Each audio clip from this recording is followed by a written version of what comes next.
Good afternoon, faculty, staff, and guests. I'm Cynthia Massey, staff representative from the MIS department. I would like to welcome you today to the Presidential Question and Answer session. During today's session, please be sure to come up to the microphones and ask your question. Please make sure that you're loud and clear with your questions.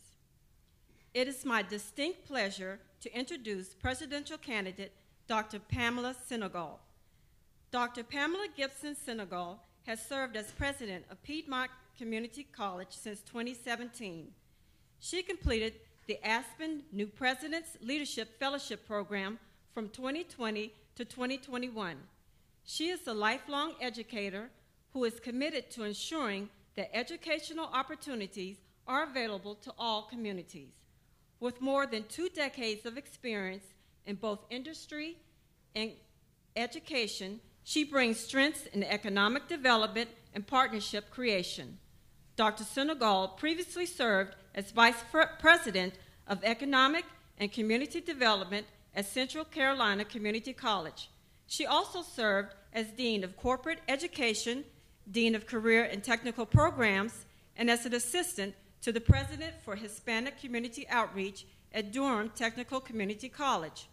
She also taught college transition courses for many years. Dr. Senegal has earned the following degrees: Bachelor's in Political Science and Spanish, Master's in Public Administration, and a Doctorate of Education in Adult and Community College Education from North Carolina State University. She also holds a Training and Development Certificate from UNC Charlotte and an American Society for Training and Development. Dr. Senegal described herself in her cover letter as, "I'm a visionary, collaborative leader with background experience and a heart for the mission of NC's community colleges. I can help lead FTCC as it lives out its mission of becoming the place that serves the community as a learning-centered institution, building a globally competitive workforce that supports economic development." Again, it is my pleasure to introduce you to Dr. Pamela Senegal.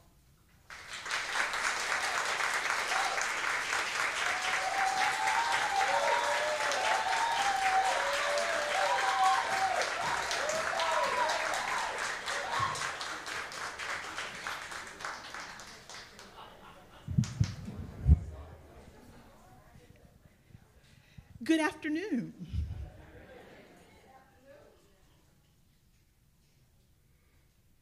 What a pleasure to be with you here today.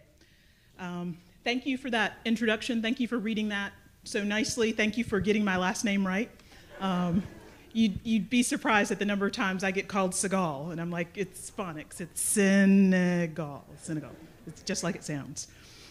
So the only other thing that I'm going to add to this, and then I want to leave plenty of time for there to, hopefully this will be a dialogue, because I've got some questions too. I know you have questions for me, but I have a few questions for you as well. The only other thing that I would share with you in addition to that introduction is, what's my why?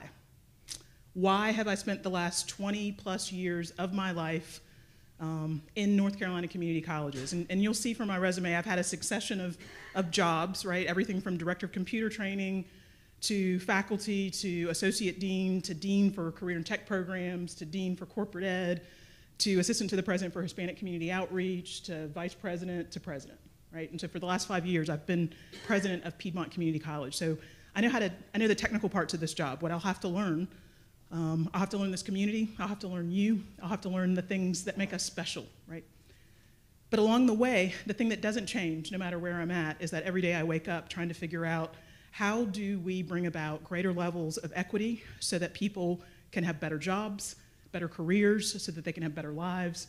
And I think the best way that we can do that is through higher education. I think there is no better investment than what we do every single day. That's what I wake up thinking about. And so whether I do that here or whether I do that there, that mission, that personal mission doesn't change, right? But I am ready to do this on a grander scale. I'm ready to do this in a more diverse community. I'm ready to use what I've learned and affect more people's lives. And that's why I'd like to be your next president. And so that's why I'm here today, right? Bring on the questions. Let's hear. And also, so I had COVID last week. That's why we had to reschedule it. And so thank you all for working with me on this schedule. But I will periodically get a sip of water, just because, and my energy's a little low. So normally I'm a little more sparkly. But this is the best I can do today. Okay. So, what questions do you have? I know it's a shy group. It's a shy group, right? There's probably a reason why I'm going first. Hi, my name is Pam Gibson. You're not from Alabama, are you? No, Pennsylvania. Okay. Anyways, I do have a question. So here at FTCC, we have a wonderful collaborative relationship between curriculum and our corporate and continuing education sides of the house. However, there are times when we feel like our initiatives are competing with each other for students, for faculty, for resources. And I would like to know what your vision would be for curriculum and Con Ed and how we would collaborate to best serve our students and our community. So I've had the joy, the privilege of working on both sides of the house, and so I felt the tension. I remember when I was director for computer training at the time when there were lots of certifications out there, right? And so my area was doing everything self-support, and I gotta say, we were just killing it. We were doing great. And then our curriculum brethren saw how well we were doing, and before we knew it, they'd subsumed all of what we were doing, right? And so that left us feeling a little depleted. And so the thing that I learned from that is how important it is to have these conversations early, and having these groups physically work together on a regular basis so that students can figure out what's the best pathway for them. For example, right now at my current institution, we actually offer nursing assistant 2 ways, right? But that's all part of the advising process. We have a conversation with the student about what their long-term goals are, and that's how we figure out should they go to the Con Ed route, Con Ed version, or should they go to the curriculum route, right? That has to do with advising, right? And it was the same issue around those high-end certifications. If a person was being sponsored by a company, then the cost didn't necessarily matter. But if it was a person whose real goal was to get a bachelor's degree in computer science, then they really should go the curriculum route to make sure that no credits were wasted, right? That's advising. Students don't care that it's curriculum or continuing education. What they want to know is that what we offer is going to set them up for success to be able to meet their goals. And so we've got to figure out that internally so that we're showing the appropriate face and that we're providing the right information for students, right? But it's going to happen, right? Communication is probably one of the most challenging things that we do. And so that requires us to keep coming back to the table, presuming that our peers have the best interests of students in mind, right? And so if we go into those conversations with that attitude, with that thinking, with that filter, it's going to make it a lot easier to come up with a solution. Right? Pam Gibson, what a great name. That's just cool. Hey, Shannon. Long time no see.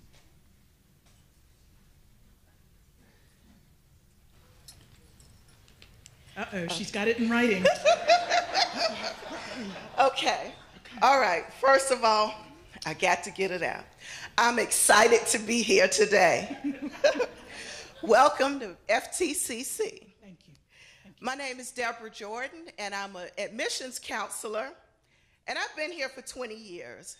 So I've seen the changes, and I've seen some good times here.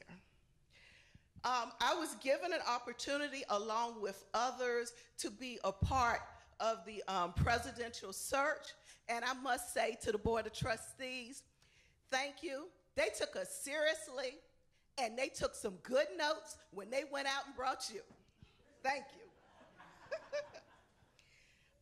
It appears to me that when you become president, it's going to be a historical move. It's going to be a history-making change.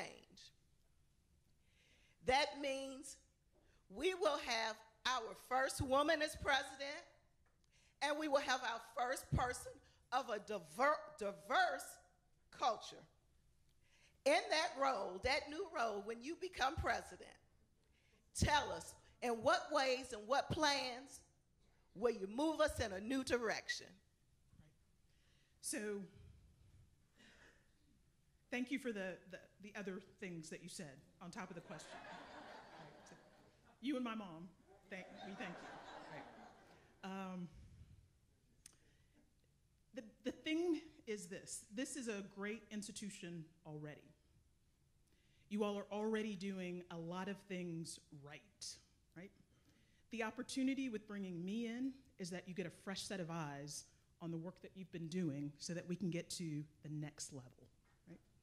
One of the most important things that we've got to do is we got to become comfortable disaggregating our data, right? Because when we look at things in the aggregate, it often appears as though we are more successful than we really are. And I'll give you an example. At one of the institutions that I was at, we thought our retention rate was great because we were only looking at the sum number of students that we had in the fall and then the sum of students that we had in the spring.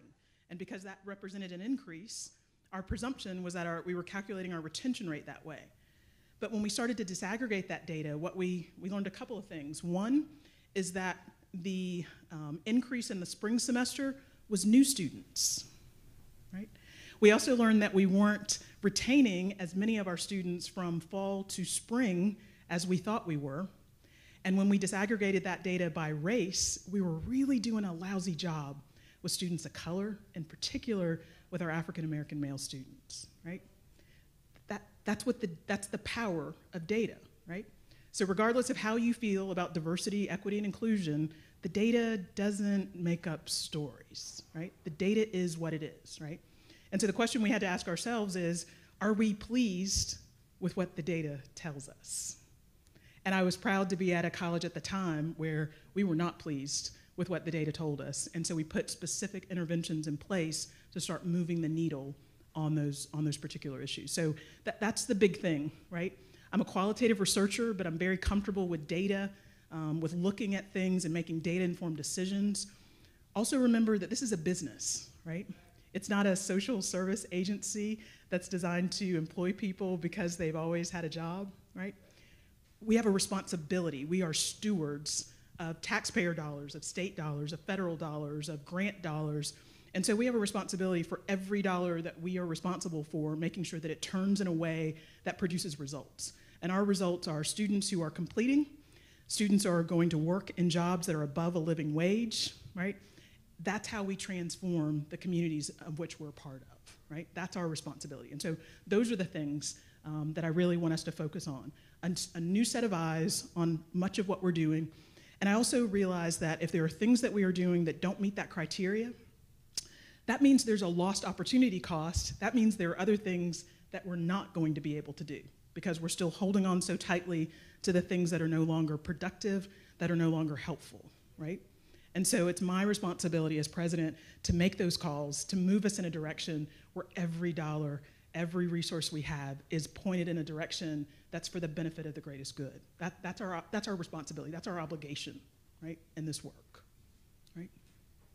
Did that answer your question? Yes. Okay.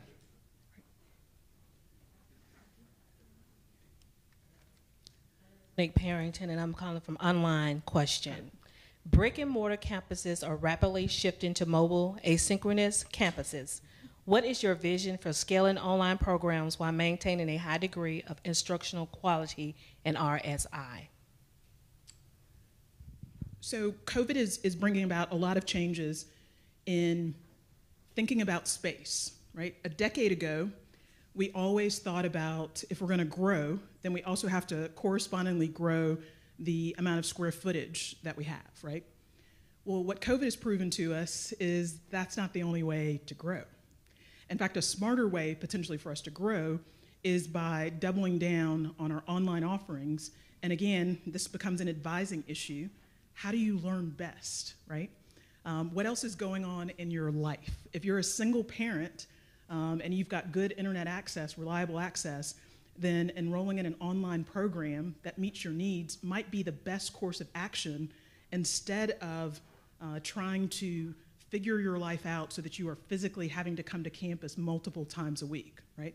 Again, to me, this goes back to advising, making sure that we're not just registering students, right, but that we're having actual conversations about what it takes to be successful as a student.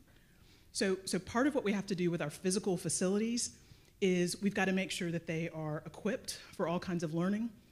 The other thing that we're learning is that students are coming to us with multiple devices, right?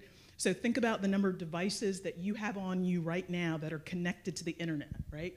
Watch, 1 or 2 phones, you've got a tablet, you've got a laptop. What other, some of you might have heart monitors, not looking at anyone in particular. So there are all sorts of devices. So we have to make sure that we have hardened our infrastructure, right? So in order for online learning to work, that means we have to make sure that our infrastructure is hardened, because if you've got downtime or if you have a cyber issue, then that impacts a greater number of students, right? And so that's a parallel investment that you have to make as you invest in online training. The other thing that I would encourage us to look at Fayetteville Tech is to continue to look at bleeding edge engagement opportunities for online learning, right? And so I was reading about this, there are a couple of virtual reality educational institutions that have opened up across the country, where you can literally take the heart, stretch it wide enough so that people can actually step into it and they can visualize and see the cell walls, right? So think about the power of that experience versus sitting in a room and I've got a PowerPoint deck and I'm showing you a model of the heart that you can't touch, that you can't experience, right? Which one is going to have the longer power, right? And we have a secret asset here. We've got the military. No one has better virtual reality training than the military. And so I think there's just an opportunity for us to really double down and focus on that and continue to be the leader. I mean, Fayetteville Tech is already the leader in online training, so why wouldn't we double down and do more? All those students who are taking online classes right now, why aren't we upselling to them to create opportunities for them to have some sort of a subscription model to future training and go ahead and hook them so that they keep coming back to us? Every time they need training, they come back to us, right? And that could potentially be another revenue source, but just not that I've thought about it very much or anything. Just a thought, just an idea. Okay. How are you?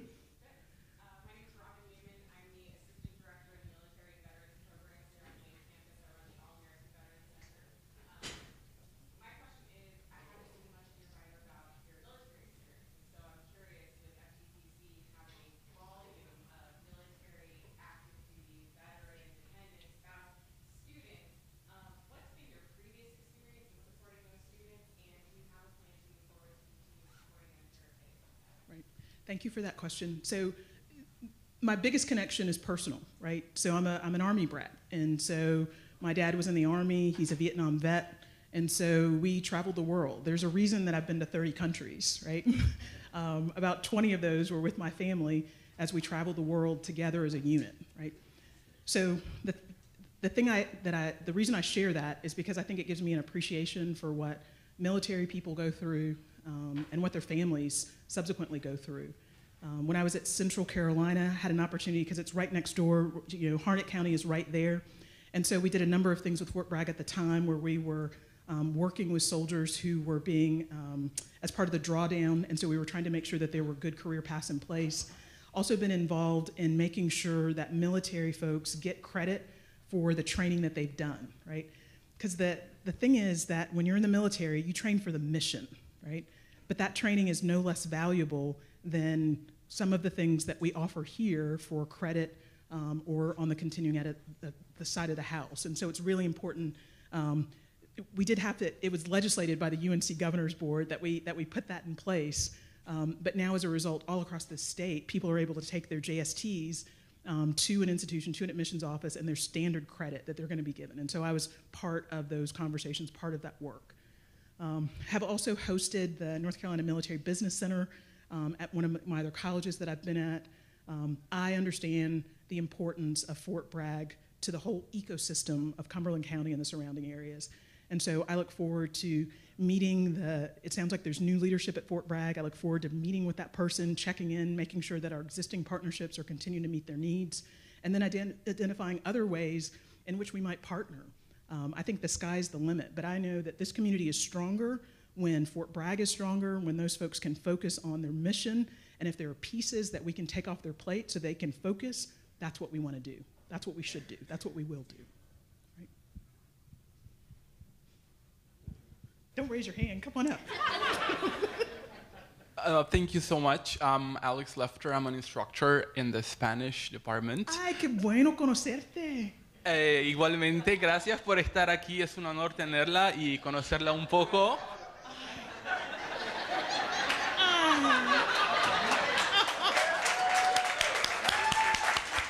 Háblame un poquito más en español.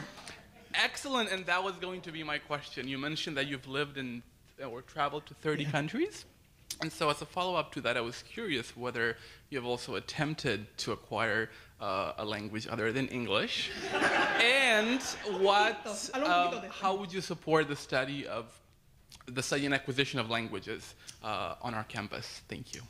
Un placer. Uno de mis, so I was a Spanish major, so I doubled in political science and Spanish. And part of the reason that I did that is because when I was in high school, I had a Cuban teacher, this tall, Bonnie Honchar, but she was a force of nature. She would not let me stop enrolling in Spanish classes. And so before I knew it, I'd taken Spanish 5. I was one of 3 students in Spanish 5 in high school. And as a result of that experience in high school, when I got to NC State, I did the language exam, and I got 9 hours of Spanish credit. And so I realized that I was within inches of getting a minor, and then it occurred to me, I sat down with all the programs to study and I mapped it out and realized that I could still get out in 4 years, but with both degrees. The pivotal part of that experience was spending a summer doing summer school in Mexico. That's when the language really came alive for me. That's when it wasn't just textbook Spanish. That immersion experience was extraordinarily powerful. This summer, I had a chance to spend about 12 days in Cuba. And it had been 10, 15 years since I'd really used my Spanish. And after about day 4, my brain finally agreed, okay, we'll do this in Spanish. And so it came back. And so here's the big lesson. If we're gonna prepare our students for global opportunities, we have to provide global opportunities, right? It looks like you've had some history with study abroad. We probably paused all those things due to COVID. It's time to reinvest in those kinds of things. It's time for us to create those kinds of opportunities to study abroad. There is no better way to become globalized, to pay more attention to what's going on. I've had a chance to be part of 3 global missions. One was in Ireland, one was in Germany, where we looked at their advanced manufacturing production systems and looked at their apprenticeship model. And then I had a chance to go to Guanajuato in Mexico, because it turned out for one of my counties, all of the Hispanic residents were from this one province in Mexico, Guanajuato, and we were trying to figure out why.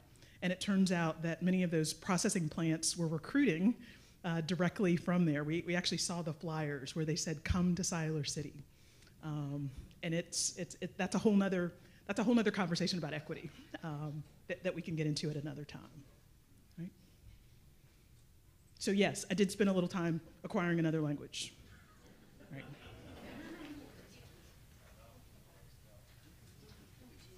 I'm gonna sing. Oh, no, okay. Oh, okay. Go ahead. No one likes that. I'll back you up. I have a camp song voice, and so every song I know requires active participation and body movement, so I have a scout voice. Yeah. I think we can all sing some Grease songs.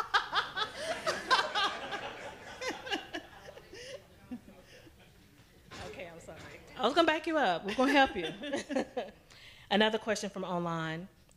I'm curious to know what you've done in the past to boost faculty morale. What will you do at FTCC to help us? Right. So faculty morale, for us, it's about employee morale, right?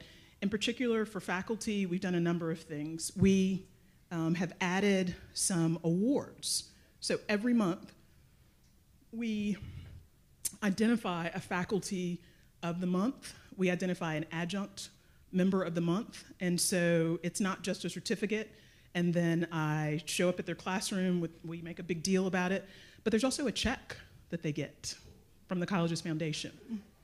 I know, right? Right. We've also done smaller things to create opportunities for others to show appreciation for their faculty, and so we did something, and this is gonna sound really elementary, but I've gotten such good feedback on it that we'll continue to do some version of this again. But it was the Apple of My Eye Award, right? And so for a 45-day period, we asked students alumni, teachers, parents to promote or to explain why a certain faculty member was the apple of their eye. And so those all went through HR, and they actually got physical apples, or if they were virtual, and they got virtual apples. But what was fascinating to me was walking down the halls and seeing apples in people's windows, and what a big deal that was, and how much appreciation. I don't think it ever occurred to our students to show a little love for their faculty member, right? But it was also pretty incredible the number of parents who wrote Apple Awards and said, because of what you did, you changed my child's life.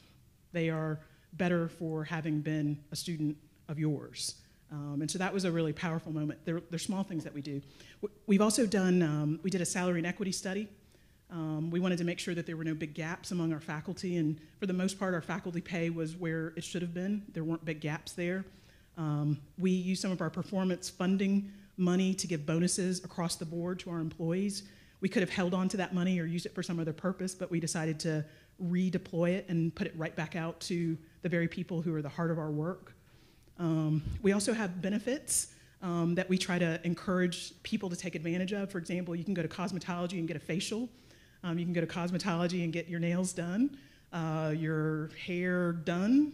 Even if you're bald, there are other treatments. I'm sorry, I just happened to. There's a massage. Okay, moving right on. So there are other opportunities with our ag program to get some of the produce. But the other one that I'm really proud of is that we have a child care center. And so our faculty, our employees have access to child care that's on site for ages 2 to 5. And so that's an important tool that we have. I've got a whole new crop of faculty and staff who are joining the college, and knowing that they're going to have access to 5-star daycare. I think that's been a huge thing for us in terms of recruiting.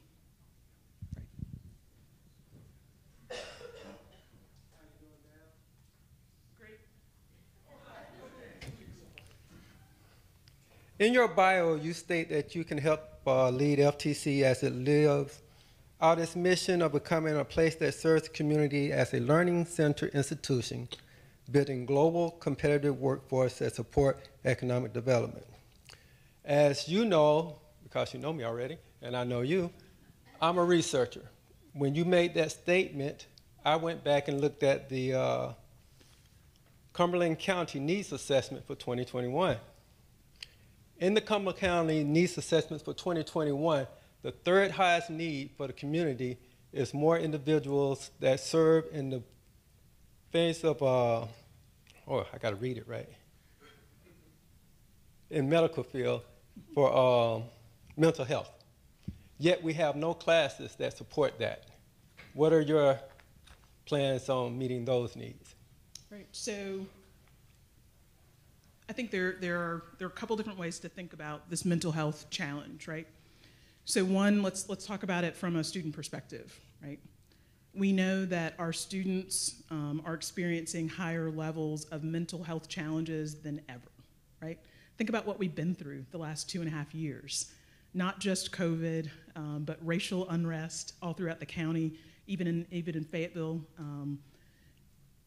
economic downturn for many of our folks who are on the margins, right? This has been a tough 2.5 years, so it's absolutely no surprise that it's having an effect on our students, right? And that's coming out in some interesting ways. We're seeing these social media posts that are really ranting. There's lots of anger, and people just don't know what to do with those kinds of things, right? So one of the smart things I think we can do for mental health is making sure that we are, there's one easy thing that we can do, and we can make sure that there's a telehealth for mental health that we can make sure it's available. It's a low cost. It's like $1 a student. And whether you're a continuing education student or a curriculum student, you can have access to that 365 days a year, 24 hours a day. And so that's one really simple thing that we can do to make sure that students who are in crisis have somewhere to turn, whether they've got insurance or health insurance or not, right? The other thing that we probably need to do is to survey our students. And again, I don't know whether this should happen at the beginning when we're advising students, but we probably should find out what students would like to see when it comes to healthcare, right? So that we're not making assumptions about what it is that they'd like. We actually ask them instead of assuming, because we know what assuming does, right? So that's one piece of it around students. The other thing is, so academically, right? So if we're to prepare people to become mental health professionals, what should we be doing in that space, right? Right now, mental health is largely it's dovetailed under the human resources degree. There's an opportunity to do a mental health counseling track within there, right? I'm not aware that there's a standalone mental health medical program that we have the ability to offer through our Common Course library. Well, all it takes is us deciding that we should have that, work with Cape Fear Valley Hospital, work with our other providers, work with Fort Bragg, and put that curriculum together. And there's a process for adding new curriculum, right? And maybe it's time for new curriculum. So we should look at that. We should look around the country and see if there are some things that we can R&D. That's my term for rip off and duplicate outside of our service area, right? So we want to do that. So that's kind of the academic part of it. And the other part of it is the mental health and care of our employees, of each other, right? And so again, we got to have a conversation with ourselves. What do we want to see, right? There's already EAP, right? So you can always already take advantage of that. What I've seen largely from EAP is that employees, by and large, don't take advantage of it unless it's a demand, right? Or a requirement, or it's part of a coaching plan, right? For some reason, there's a perception that EAP, that if I call them, then someone will know, right? And so we got to keep reminding people that that is not what happens with EAP, right? The only thing colleges get is a summary list of the number of employees who've taken advantage of it, but we are never told what happens or what occurs or what topics are being covered. And so we want to make sure people are aware of that, and we want to keep putting that in front of people so that we can be mentally healthy, so that we can be whole as we go about and do our work. So that was a really, but those are the components of the topic. There's a student, there's the employee, and then there's the academic issue, right? Hi, Dr. Senegal. Hi. Welcome to FTCC. Thank you. As an Army Reserve chaplain, I say thank you for your service as an Army brat, because I know how hard that can be. I am, yes. As a parent of an FTCC student, I'm excited to explore all that's ahead. And as a success coach here, I am stoked to hear you give a shout out to advising twice already today. So what I'd love to hear is your vision for student advisement at the two-year colleges, what you see has been a good model in the past and where you think we're going. So advising has largely been transactional, right? At my own institution, we've identified advising as our college-wide topic that's going to be the focus of our quality enhancement plan.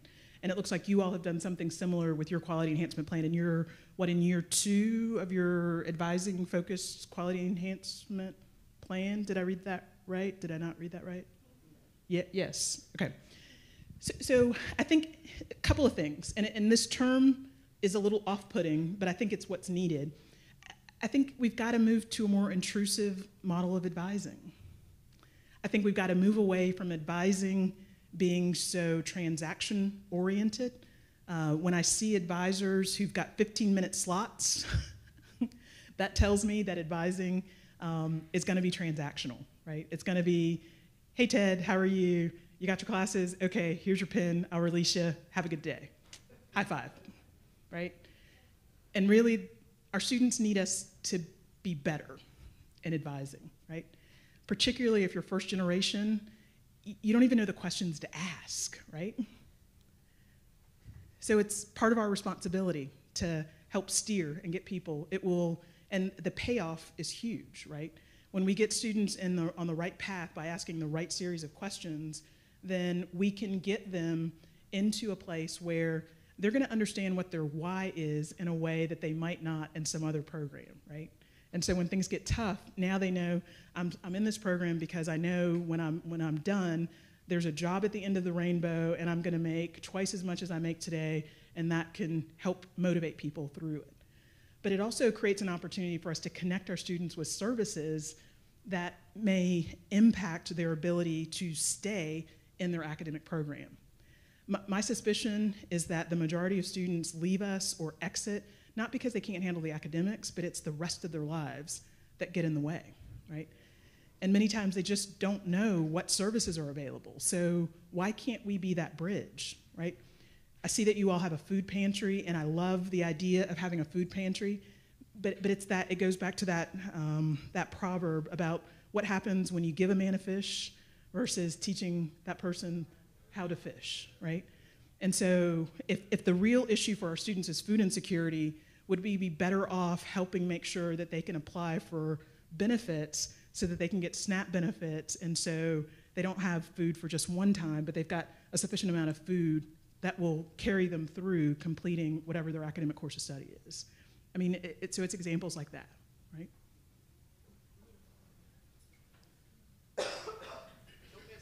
Don't mess with me. All right.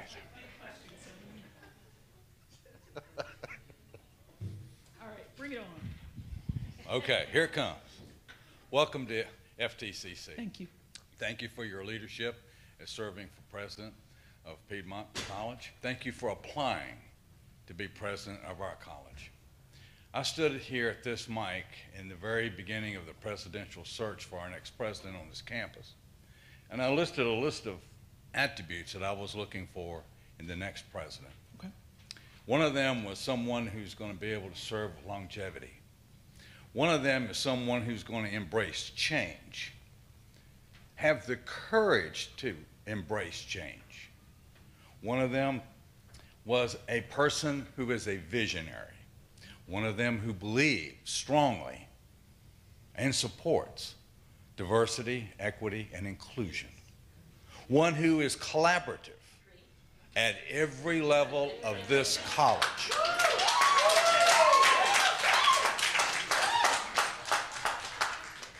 Pass the plate around. It does kind of feel like I should say amen. I don't know. I just feel like I should say amen. I can honestly say that just in the 30 minutes that you have spoken on this stage, you fit every one of those. I thank you for your family's military service to our great nation. As you know, our military population is really huge here at Fort Bragg, and many of our students are student veterans. So here's the question. A politician with a question. In many ways, community colleges represent the values of diversity, equity, inclusion of the community in which they operate.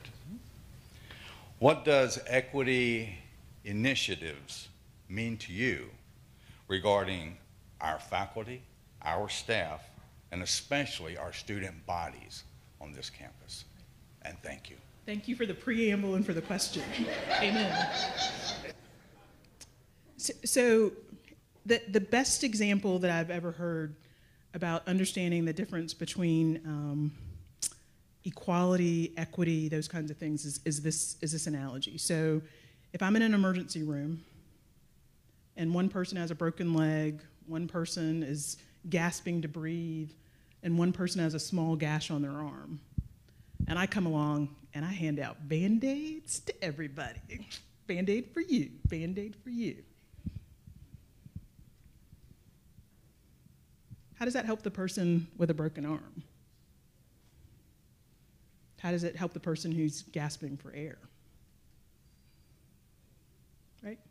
We know, intuitively, we know the answer to this, right? We have to meet students where they are with what they need. That's what equity means, right? And it does mean that some students are going to get a little more care and love, while another student is going to get something a little different, right? But if we take the time to actually listen to our students and hear what their concerns are, then that's how we figure those things out. And if we have an ethic of care, right, which should be the number one thing that we think of. One of the things I'm proud of at my institution is that we rebranded, and the tagline is that we're your hometown college, right? We treat you like family. And then the asterisk is we treat you like the family you actually like and who care about you and you're in a healthy relationship with. But that's a whole nother another thing, right? But remembering that ethic of care empowers people to go over and above what's on the process, what's on the procedure, to help that student, right? If it seems like a student at the cashiering office doesn't understand what's on their bill, or they've got a hold, that means taking the time to tell your peers, cover the desk, I'm going to walk this student over to the place where we might be able to get this resolved, right? That's what it means, right? We meet students, we do the things that students need, right? Isn't that how you would want your child treated? Isn't that how you would want someone you care about treated if they were to come here? That's the right thing to do, right? And so that's the culture, that's the attitude, that's what we've got to start. If it's not already part of your culture, that's what we want to do, that's who we want to be, right? But it also means holding ourselves accountable with clear metrics, because far too often DEI initiatives fail because they have no measures of accountability built into them, right? And the data is before us. We can either look at the dashboard from the system office, we can develop our own local versions of those dashboards. There are a couple of colleges that have real good examples, and you've got an IE person here who's presented all over the country. I mean, you have all the pieces to be able to do that. But now we have to get comfortable disaggregating the data and then putting specific plans in place that address those issues, right? Another online question. Immersive education and training is here and scaling fast. How would you bring this instructional technology to the CTE programs at FTCC? So immersive technology in career tech programs. Typically, my career tech brethren are the ones saying, no, we have to do it the way it's always been done, right? But here's the thing. We didn't expect a pandemic to happen, but it did, right? So if that's not a burning platform for us to start doing things a little differently, I don't know what is, right? Tooling U, there are a couple of other places that already have some immersive technologies. I've learned the hard way that I should never be a welder, and I did that just by putting on a virtual welding hood, and it turns out I have a slight tremor in my hand, and so I was never able to get a straight bead, right? Things like that. There are opportunities for us to partner with organizations that are already ahead of us in those areas that we can bring to the campus, and what we can't develop ourselves, then we partner strategically to bring those experiences to our students. But it's no longer acceptable to keep saying, you have to physically be here for every single thing. And at the same time, you're also talking with your industry, right? So you're making sure that industry is not going to value those employees who've gone through those experiences in that way any less than they would a student who's been face-to-face for the entirety of their program, right? So what checks and balances do you put in place to make sure that their kid brother wasn't signing in on their behalf and doing the work? You know, and so those are the kinds of things that you have to figure out. But I think every one of those kinds of things, we're able to figure that out if we make it a priority, right? And so again, if there's not a clear goal, for career tech programs to have a certain percentage of their classes using immersive technology by a certain date, guess what? It'll never happen. We'll just have these great conversations about it, and then nothing ever happens. And so building in those accountability measures, and then making sure people have the resources and the access to be able to do it. But I think this is something that, and again, we already have the foundation at Fayetteville Tech for online education. Why wouldn't we continue to keep our space as the leader and show other people how it's done? Yeah.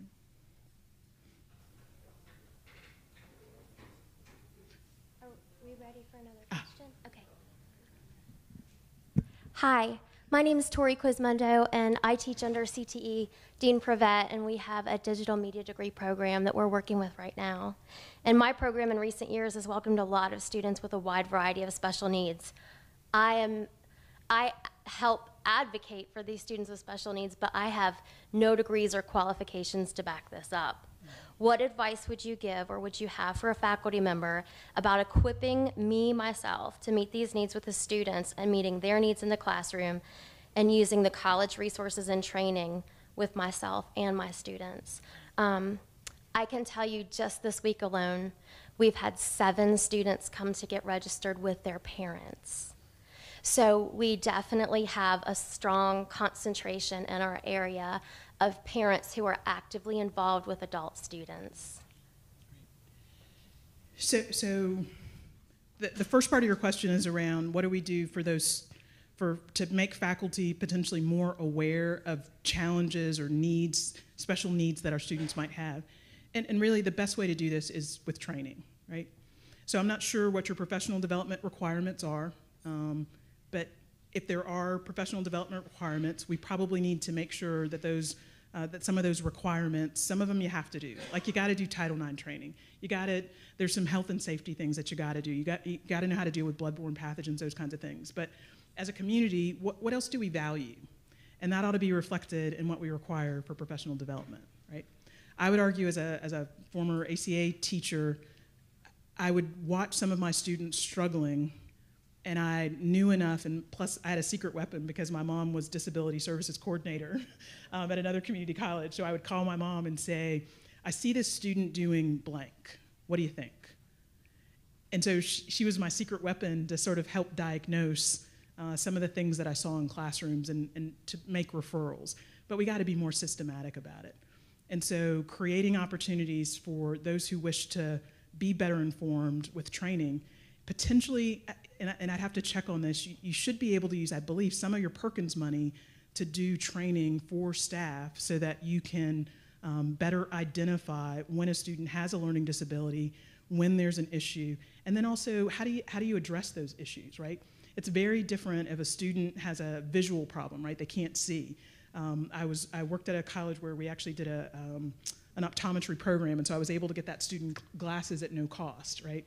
But if it's a bigger issue, right, if there's dyslexia or there's some other issue going on that needs an official diagnosis so they can get more support, then I feel like we've got a responsibility to at least know enough to be able to encourage that student to go access the resources, right? And hopefully you've got an early alert system, and so those kinds of things are being tagged, and so the advisor would see those kinds of things, and that should hopefully prompt other conversations with that student, right? That's the kind of thing that should be tagged on a student's record as part of an early alert system. Okay, I'm going to ask you, I'm Dr. Abraham, by the way, and Hi, nice Dr. to have you Abraham. here. So, Baldy here anyway. So here's the question, and that is, I see across this room also that I have a lot of friends here, and from every walk and every discipline, and I'm privileged to know a lot of people from literature, from art, from music, from maintenance, from everywhere, right, as friends, and I'm grateful for that, and I've enjoyed working here because of that too. I guess the question is like, so why do I do that is because, for example, I know who's having surgery now, what is Tristan doing today, what is Ashley doing today, and where is she in maintenance, and so you get to know people and you understand what they're going through, surgeries maybe, and what did Tammy have last year, you know? I guess the reason why I do that is because to understand that I'm part of a thread in a fabric, and there's so many other threads, and I'm trying to understand the pattern of the fabric, and so because we're all invested in each other. I'm pretty sure you're invested in, because you're the president of a school already, right? So in that sense, why FTCC? So I'll answer your question, but I'll give you a preamble. So one of the things that's really important to me, if we're going to feel like a hometown college, then that means when there are births, when there are deaths, when there's surgery, when people are sick, they ought to hear from me. And so I encourage my leadership team to bubble those things up to me. Sometimes I make a call, sometimes I write a note, sometimes I keep a stack of gift cards in my drawer, sometimes I throw a gift card in there. You know, I want to celebrate with people, but I also want to let them know that I grieve with them when they're dealing with those kinds of things, right? So that's an important thing for me as the leader to set the tone, right? When my vice presidents see me doing that, that makes them more likely to do that, and so forth throughout the organization. That's how we become a family. That's how we care for one another, right? So that's important to me. Why FTCC? I've been watching FTCC for 10 years, right? I first came here almost a decade ago as a consultant to look at you all's minority male mentoring program, right? And was part of a team that did, that's also what my dissertation work is all about. So I did a case study of a model minority mentoring program, and then I've leveraged that knowledge to help other community colleges better set up and better structure their minority male mentoring programs, and then had a chance to do that same work at UNC Greensboro School. So I was also at Fayetteville State doing some consulting work there. And then I've watched Dr. Keene over the years talk about some of the innovative programs that he's added here, about the relationships with military, about what a wonderful family atmosphere this is. And I've also had a chance to visit Fayetteville 4 times in the last 6 months. And my sister and I also did a secret shopper thing here, because I wanted to understand what this culture was, and I wanted to know for myself, would I be a good fit, right? And at every point on that scale, during the visits, when I've gone to restaurants in downtown Fayetteville and I've asked people, what do you think about Fayetteville Tech? What do you know about Fayetteville Tech? Every time I hear that you all are a leader, that you're doing things that are innovative, that you're a huge supporter of military, and that it's a good place. And I want to be part of a good place on a larger scale. I've been honing these talents and these gifts in a way that now I'm ready to be on a larger stage, and that's what this represents. You're the 3rd largest now, but I don't know why you can't knock off those other 2. I'm just saying.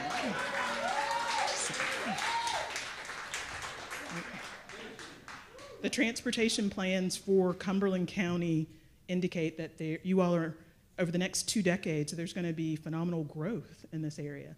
And we need to be right at the center of every bit of that. We should be an Aspen Award winner. We should be a Malcolm Baldrige winner. That's the kind of place this is. And I think I'm the right person to help us get to those kinds of things. So that's why.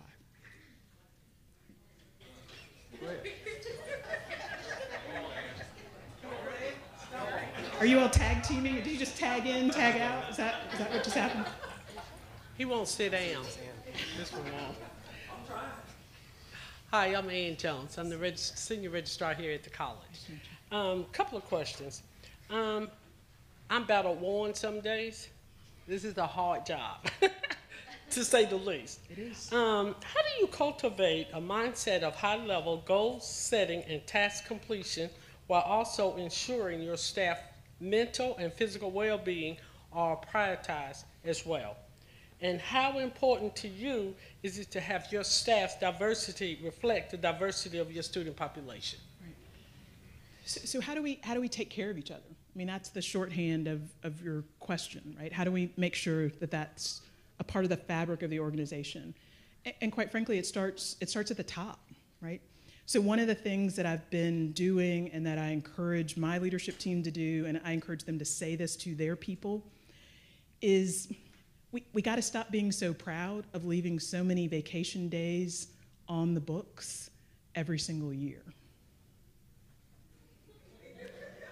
We got to stop acting like it is a badge of honor to never take a day of leave, to be on 24 hours a day, to respond to emails 7 days a week.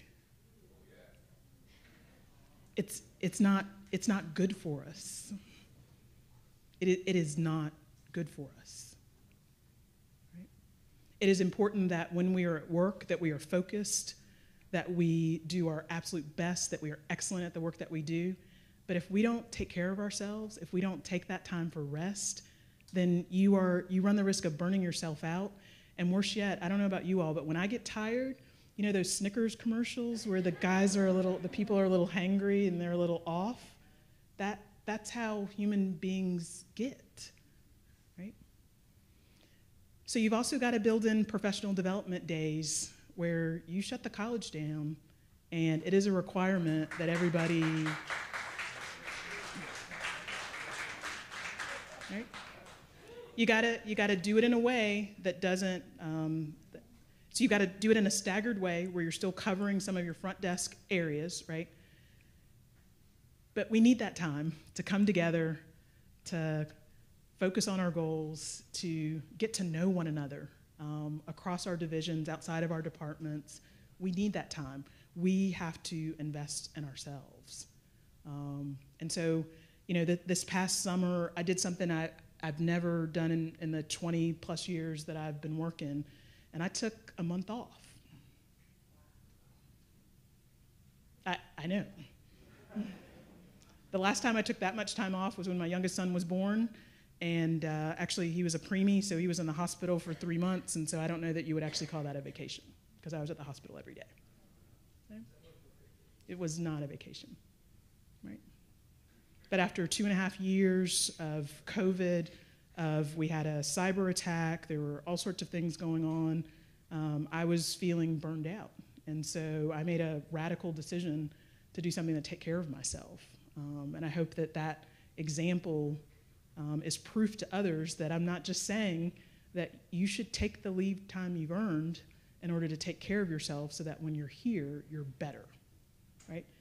Now, I took that month, I did some things that my board, they call me the nerd president, but I did some things during that time that were also to help me grow professionally, right? And so I did go to Cuba, but that was part of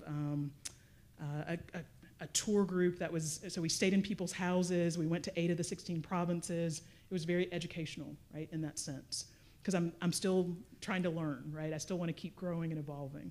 I also had a chance to teach a class, a doctoral class in program evaluation for a group of students, and so I'm pretty sure they did not read all 15 articles that I assigned, but it was wonderful to be back in the classroom and teaching doctoral students.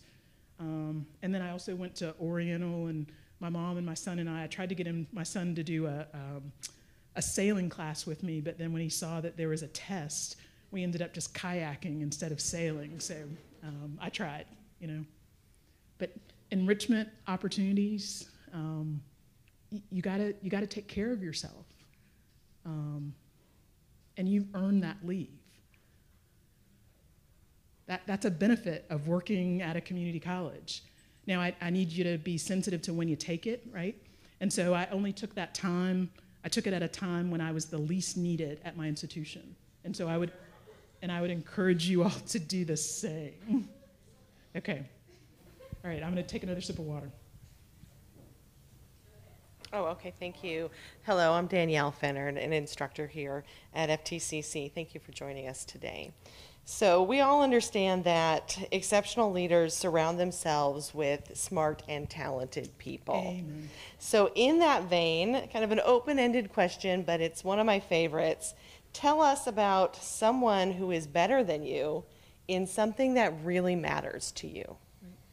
So one of the marks to me of being an emotionally intelligent leader is recognizing what your strengths are and areas in which you are not as good as you'd like to be, right? And so my goal is always to surround myself with people that complement the things that I'm not particularly good at, right? And so that's what I've done in every position that I've hired. I hired a CIO that has more than 20 years experience. He's way overqualified for the job. I hired a chief academic officer who's got more than 20 years of experience being a chief academic officer. She's also way overqualified. In our marketing department, we worked with a leader from outside the industry who gave us some great feedback on how to touch up our brand, right? And so and as a result, I gotta be, so I'm gonna use a term that I'm trying to ruin for my 14-year-old. Our TikTok videos are fire, right? I think if I say fire often enough, he'll stop saying it. They're just fire. So even with marketing, right? Some of the things I don't understand, geofencing, some of the other things that we're doing to do digital tracking of people, to find them, to target the ads, I don't understand it at all. And yet there it is, and that is the new way that we're doing marketing. So in every area, that's what I've tried to do, is hire the best people that I can find, and that's half the battle when you're running an organization. Right? Who's gonna win? Who's gonna win? Oh, Malcolm. Oh,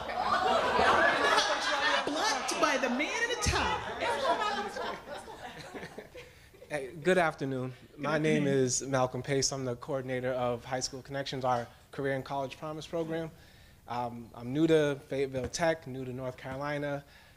So when I was getting acclimated to the area, finding my barbershop where I would eat, I was talking with people about what I was going to be doing here, and it was surprising to see how many people were like new or didn't really know about the program and wanted more information.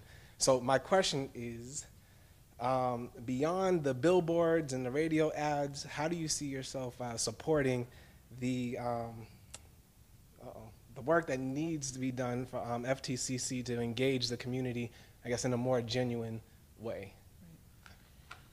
So I'm tired of people describing community colleges as the best kept secret, right? We've got media things, they're traditional media things that we have to do, right?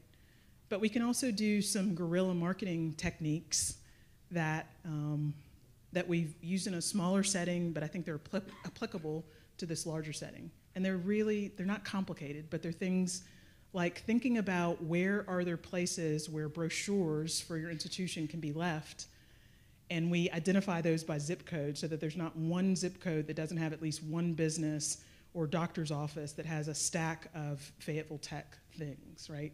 And so those people get deployed once a month. They get a little package of things to add to that location. Every time you go to the library, when you walk in, there should be an FTCC something filled with brochures and literature, right? So little things.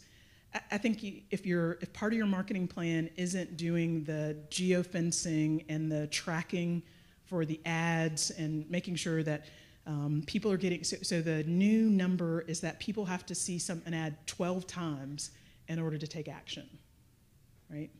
And so we need to interrupt their binge watching and their YouTube videoing and those kinds of things with ads from the college that are targeted based on all the marketing information that is actually being tracked about every one of us right now, right? If we haven't made investments in those kinds of marketing efforts, we need to. That's where it's at right now. The other thing that we've got to do, it's probably time to refresh your brand. Depending on who you're trying to attract, there's some tweaks that I'd encourage. Again, not a huge departure because what you've been doing is successful, but part of this new way of communicating with people is that you're constantly having to evolve and change just enough so that people keep paying attention to you, right? So I think those are some of the things. But the other piece of it is really pretty basic, and that is making sure that out of all the organizations that exist across Cumberland County, that there's somebody from Fayetteville Tech on nearly every one of those boards, organizations, and that they understand what the talking points are for Fayetteville Tech. And you got to be deliberate about that, right? So with my leadership team now, there's just one of me. There's no transportation stuff, not quite yet, but we literally have identified the major organizations within our service area, and between myself and my leadership team, we cover them all, right? They know when, and so when you go to those meetings, your responsibility is to speak up when there's the announcement period for the meeting, and you say, registration is open right now for Fayetteville Tech. So if you have any kids that are sitting on your sofa at home, send them our way. We would love that. And if you keep saying that over and over again, often enough, then you'll be surprised at the impact that can have. The number one way people find out about community colleges is typically still word of mouth, right? And so having your alumni speak on your behalf, having your current students like you, tag you on all the social media things, figuring out who among your students are influencers, and then maybe you hire that person as a student media, social media ambassador, and then their followers become our followers, right? Little things like that, right? But being very deliberate and consistent. We might get tired of hearing the message about this is what's happening, this is what's going on, but there's still a whole group of people until we have, and I think you guys are at, what, 12% of the residents in Cumberland County have taken at least one class, right? So we got to get that rate of penetration up higher, right, in order for the college to long-term be successful and continue to be at the top of the leaderboard. Okay? Thank you. Welcome to North Carolina. We have time for just one more question, and preferably person that has not spoken.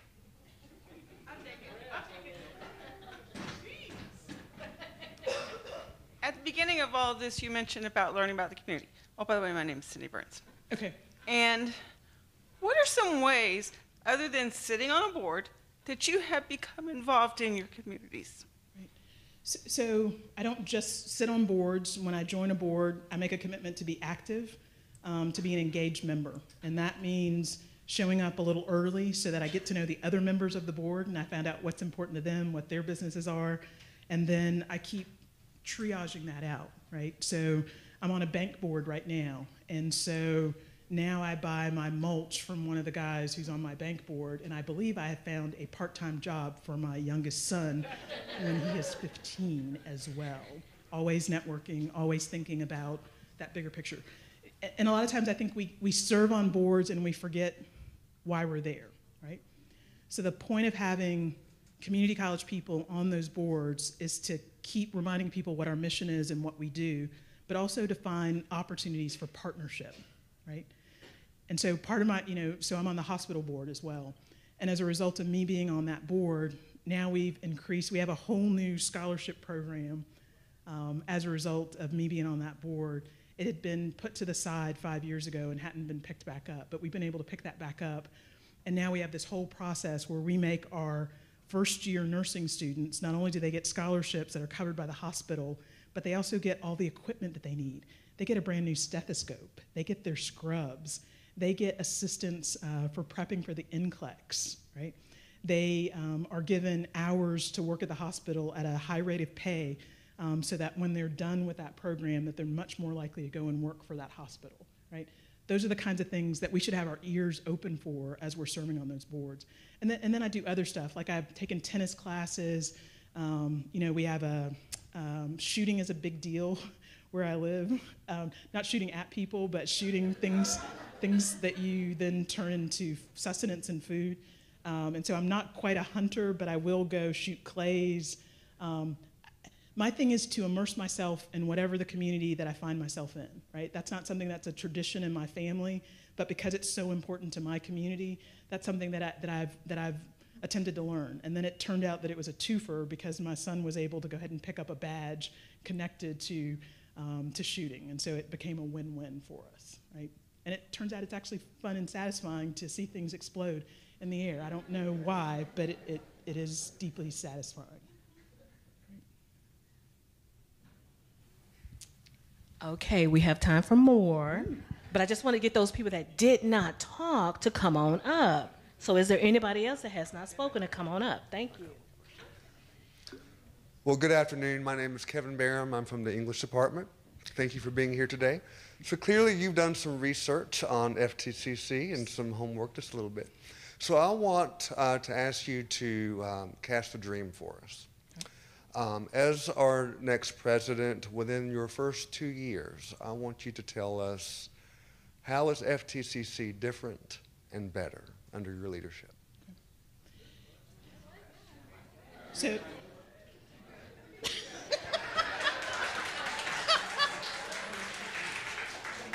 I am sure there's a story behind that, and I look forward to finding out what that is. So, first 2 years, the first 3 months, it's a listening tour, right? Remember, I'm a qualitative researcher, so there are 3 questions that I want to ask. What is Fayetteville Tech doing well? What can we do better? And if you were in charge of things for a day, what one change would you make that would make us a better institution, right? So as a qualitative researcher, what you do after that, you gather the information that people have told you, right? And you code it, and then you identify themes and sub-themes, right? And so that's the kind of information that I'll share with my leadership team, and we'll wrestle with that information and figure out what are the pieces in there that is low-hanging fruit that we can go ahead and deal with today, right? And so we want to get some quick wins. We want to do some things that make a difference to students, to employees, and hopefully among the answers to those questions, that's where we're going to find those nuggets, right?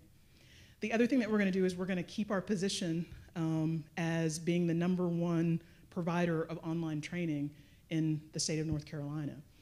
And this one's really important to me because our UNC brethren just got $97 million for Project Kitty Hawk. They're coming for us, right? But we already know how to do this. We're not building something. It's already built, right? And so I think it's important for us to begin to strategize ways to retain our market share and how to grow it and how to create it as a potential new stream of revenue. I think we've just got to do that. Those are the top 2 things that are bubbling to mind. And I wouldn't presume to say more until I've gathered a little bit more information, right? but you all already have a strategic plan in place. And so I want to know, what are the metrics for each element of that strategic plan? Where are we right now with those things? Who owns the different components of our strategic plan? And I want to know that all those things that the board approved are moving forward. And if they're not, then we need to identify champions for each of those things, and we need to make sure that 5 years from now, when we look back at our strategic plan, that it wasn't just something that was in a nice notebook that was pretty, but we've actually done things that are meaningful for each of those elements of our strategic plan. Right? And I'll keep working on my Spanish. Me again. So we spoke earlier about having a work-life balance and not leaving paid leave days on the table. However, for those who are planning a family, banking those leave days is crucial in order to keep being paid while taking care of a newborn. Currently, Fayetteville Tech does not have a paid parental leave program, and as someone who had a baby last year, I'm well aware that you have to cash in all those days. What's your stance on FTCC becoming part of the state's paid parental leave program? So it's not a program that I'm familiar with, but it's something that we should investigate, right? I should reach out to my peers at the other 57 community colleges and find out who's actually using that plan. And then we talk with our CFO to figure out what's the cost, right? What's the benefit? By doing that, is it going to prevent us from doing other things? Does it hurt other ways in which we currently offer benefits? And that's what we've got to figure out. But that's a process that should be pretty transparent, right? What we do right now with my leadership team meetings is we publish those meeting minutes, we post them to the faculty staff blackboard. Our faculty senate member chair is actually present at all those meetings, and so our goal is to do things in a way that's transparent and open, so that you would understand that even if we come to the conclusion that that's not the right move for Fayetteville Tech, you would understand the why, right?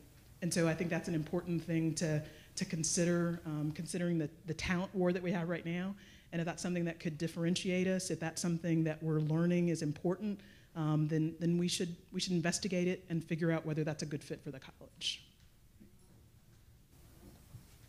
Welcome to Fayetteville Tech, Dr. Senegal. Thank you. Please share with us your leadership style. I know that we all have different styles. I want to hear from you. Who are you as a leader, and what style do you typically use as a college president? So I feel like I am largely a coach, in that it is my job to be the chief cheerleader and protector of the vision of this institution. And everywhere I go, I should be reminding you and building that and weaving that into my comments about who we are, who we aspire to be. But also, as a coach, you recognize people as well. And so it's also my job to find people doing things right that we want to hold up as a model so that others will do more things like that.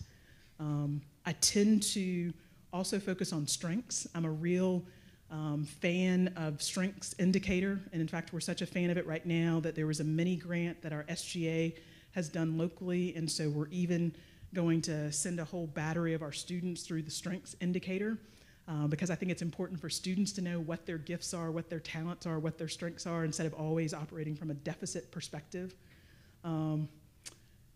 Try to inspire, try to coach, but I also give regular feedback, right?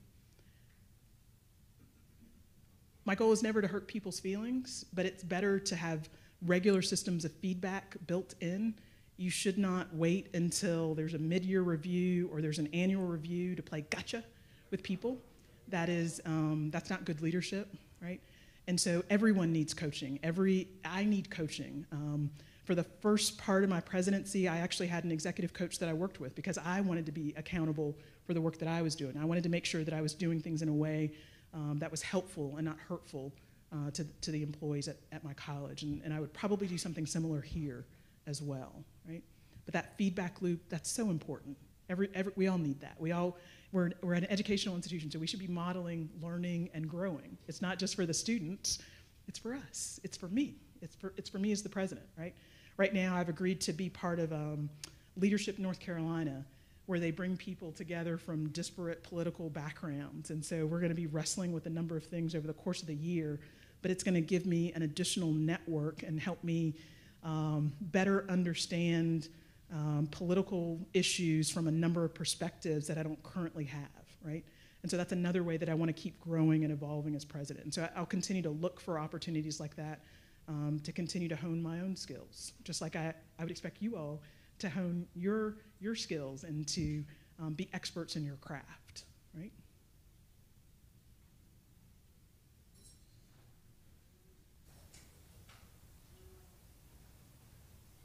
How you doing? My name is Dr. Fowles, and I wanted to know, I listened to you all speak about service in the community and reaching the community. As a former K-12 teacher, and I witnessed Fayetteville Tech speak to certain schools and explain about, financial aid purposes, what do they have to do to fill out their FAFSA, try to get them, let them know what type of programs that are available at Fayetteville Tech. But I have yet to see those service the Title I schools where it's needed. You have Ramsey Street, which is an alternative school, which I think that should be one of the primary focuses. You want to decrease crime in the community. Those are the students that you want to focus on. Even those underprivileged communities that don't know they have a HOPE program or where they're paying for them to get these certain certifications and put them to work, they have no knowledge of it. You have so many students. I worked at a second chance school, Algebra B. Wilkins, that the students, Dr. Fowles, I can go to college? Don't know. If you don't have a parent talking to you that's never been to college, your community doesn't talk to you about it, you don't have anybody reaching you in the school system to tell you you can do it. Yeah, your grades might not be that well, but you could go to a community college and get a trade and make your money instead of going to rob somebody because you can't eat, or do all the crime that they're doing out there because they don't have the opportunity. They don't think that they're able and can do it. So I just wanted to know, what is your focus on reaching those communities that are not reached at this moment and servicing the underprivileged to get them in to do whatever they need to do to be viable citizens in this community? We can't say that we're fulfilling our mission if we're not reaching out equitably across our community that we serve. We just can't. We can't say that we're fulfilling our mission. In our community, this is such an important topic to me. I spend a lot of time, I've got kind of a group of informal advisors, and one of those is the director for our public housing agency in our community. And so I use my agency, and I know how I look, right? So I know that when I go to the public housing communities to a festival that they're having and I speak and I encourage people to come to us, to also let them know that this is a safe space for them, that they're going to be treated well. I've used my time and my position to make that effort and to do that. I think this is important. One of the other things that I'll encourage us to do is to do a zip code analysis of our current students, right? And when you do a zip code analysis of your current students, typically what that's going to do is it's going to highlight, again, using data, to tell the story of where we're not. Right? It's a really simple exercise, right? And that tells us that's a roadmap for our recruiters, for us to identify community-based organizations that are out of those zip codes so that we can make connections. Maybe it's with ministers.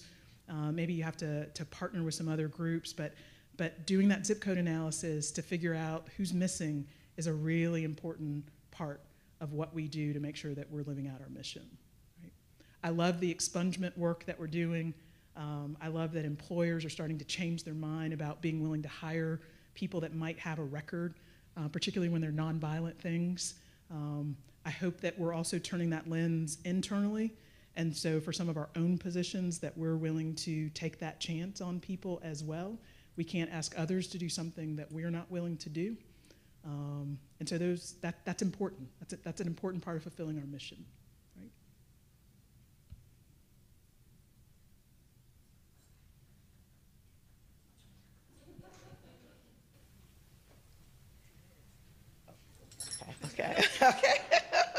Okay. Well, I was told I have 2 minutes, but first I'll tell the scenario leading up to my question. Okay. I I am a frontline staff worker. Okay, everybody's position is important from the top to the lowest position. Everybody has a voice. And what I would like to see is that change from that's what the president said, or that's what we've been told, to where we have an advising committee composed of employees from all levels of employment at Fayetteville Tech who communicate and meet with you directly. And after a semester or an academic year, then that whole committee changes and other people are selected to serve, because we all have a voice and we're here in the business of serving our students. Students are our business. So what is your take on forming those committees where you directly communicate with employees of all positions at each level at this campus? I think what you've outlined is it sounds like a really good model for, that's typically not how committee structures work at colleges, but why can't they work just like what you've described? My goal right now is transparency in how we make decisions. And so part of what, so I'm having to regularly remind my VPs to share certain things from leadership with their teams and then with their teams. And that's how we try to get the information out. I found that that wasn't enough. And so we've added a couple of things to create more openness in our communication. And so we do monthly town halls just like this. And so I hit the highlights of things and initiatives that we are planning to do. Sometimes vice presidents will present at those, but then we leave space for people to ask questions, and I answer them. The other thing that we've done is we've added, we already had a physical suggestion box, but because we now have a number of our employees who are working remotely, we've added a virtual suggestion box. And so those virtual suggestion box items or concerns go directly to the leadership team, and then we respond in writing.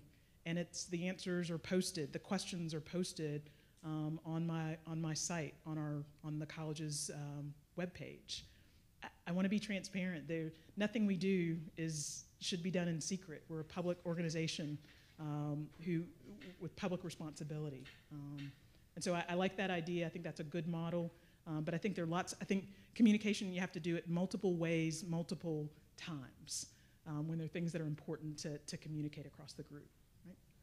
How you doing, ma'am? Once again, at your current institution, when I checked the site, y'all do not have an athletic team. That's right. What are your feelings as FTC has just formed? Well, we didn't just form, but we are highly invested in our athletic program. How do you stand as far as our program? Right. So I love that FTCC already has a history and a tradition of having athletic programs. I've met your athletic director like 30 years ago. So I know that you're in good hands. I love the focus recently on your website where you were highlighting student athletes who were academically successful. I think that keeps the focus where it should be, which is on preparing students to go into a career, and they just happen to be playing a sport, right? I respect the things that you gain from playing sports. My older sons all played football all throughout elementary school and high school. They were all too light to play at the next level, but that's a whole other conversation.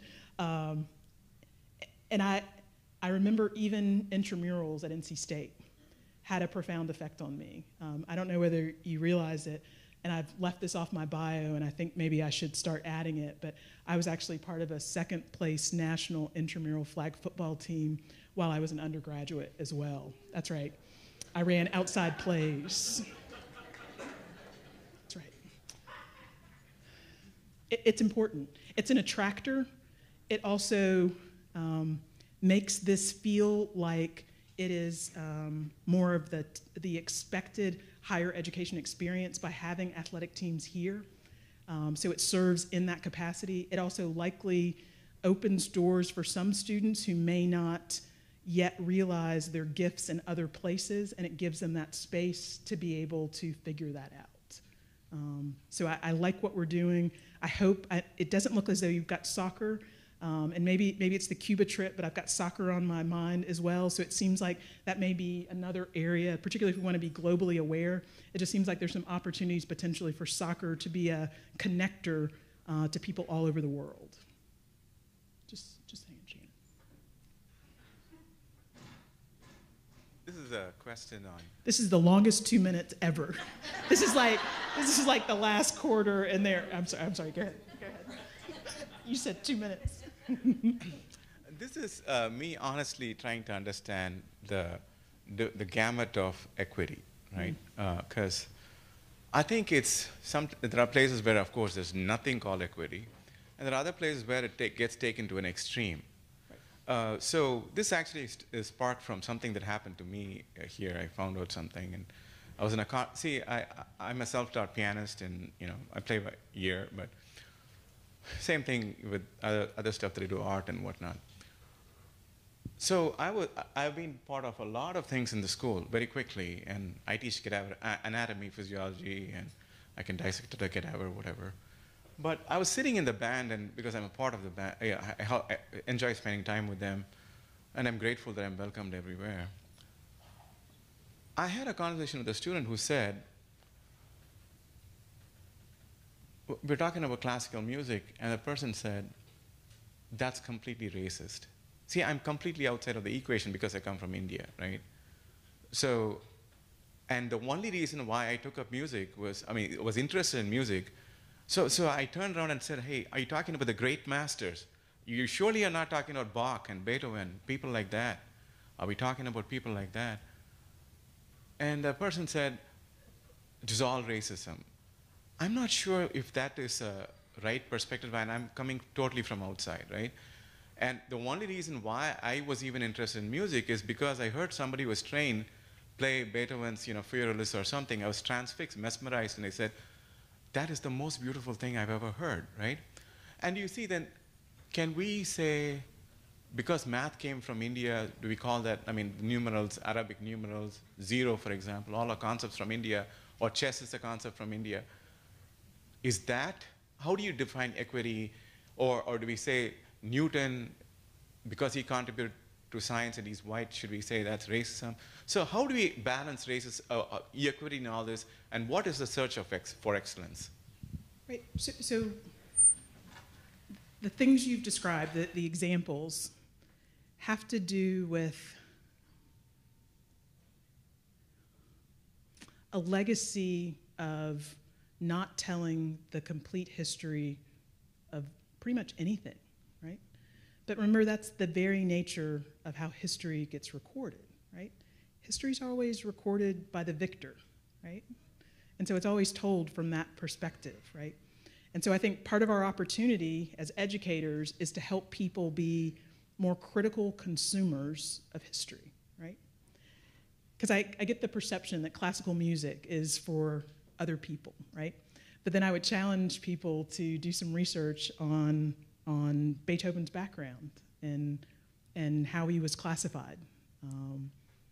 What race was he considered, right? There are all sorts of hidden gems that are embedded within our history that have been left out, right? And again, I'm preferring to say that, so history is typically written by the victor. It's not always intentional, but sometimes it's actually very intentional that voices and accomplishments were left out so that a different narrative can be pushed forward, right? And so our responsibility is to help students be critical thinkers of history, of what they consume in the media, what they read, right? It's really important to understand who the authors are and what perspective they came from, what historical context, and that's how you can start to situate some of these things. But realize that lots of voices are left out of history, right? And so how do we help students figure out where those gaps are so that they can have more complete knowledge of what's happened in their very own country, right?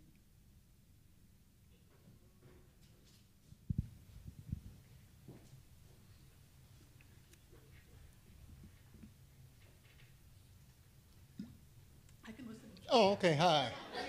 Yeah. I know it's been a long 2 minutes. Hi, I'm David from Funeral Service. Thanks for coming and being with us today. Very short question.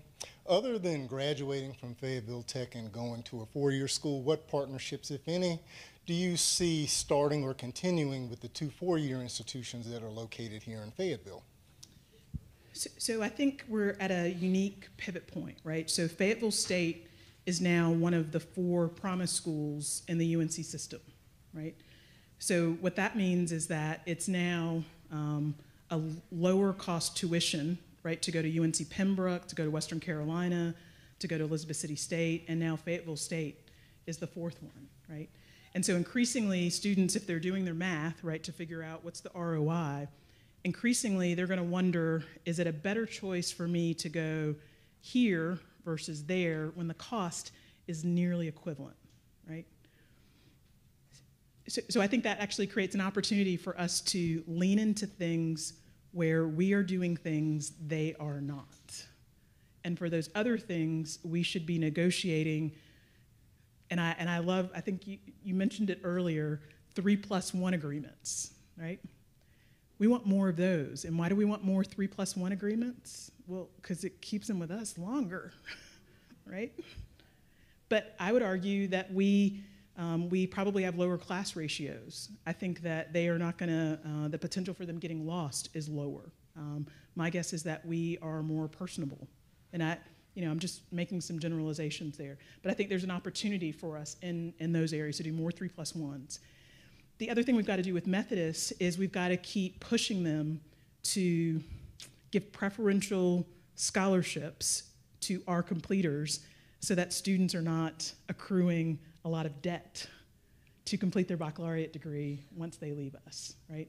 I have a real ethical, I've been approached by several private liberal arts schools to do 2+2 agreements, and I gotta be honest with you, it makes me uncomfortable because I know the amount of debt that students are potentially going to get into, particularly when it's something like business, right?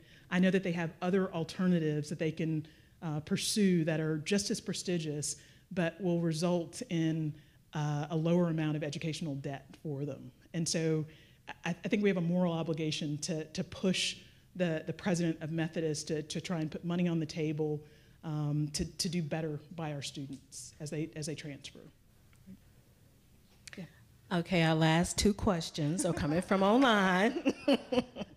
The first one says, in regards to taking care of oneself, what about us contractors that has been here for a number of years and we don't get paid time off?